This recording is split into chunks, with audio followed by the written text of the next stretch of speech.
सूर्य की गर्म निगाहों के नीचे एक भैंस आलस्य से गांव के आंगन में बैठी है।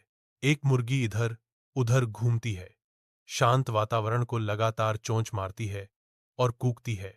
मुर्गी का जवाब, जिसमें उल्लेख है कि भैंस बहुत अधिक जगह लेती है। भैंस हिलती है, मुर्गी की लगातार आवाज से बाधित होती है, क्योंकि तनाव हवा में भर जाता है।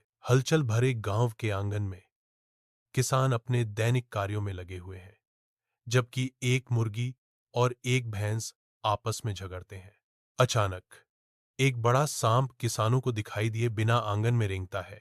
खतरे को भांपते हुए मुर्गा जोर से बांग देता है, जिससे भैंस को मंडराते खतरे से सावधान किया जाता है।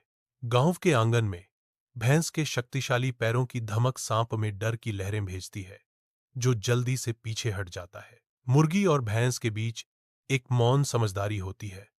उनकी आंखें साझा एहसास के एक पल में मिलती हैं। उस दिन से आगे दुश्मनी आपसी समर्थन और दोस्ती के जीवन को अपनाते हुए सौहार्द में बदल जाती है।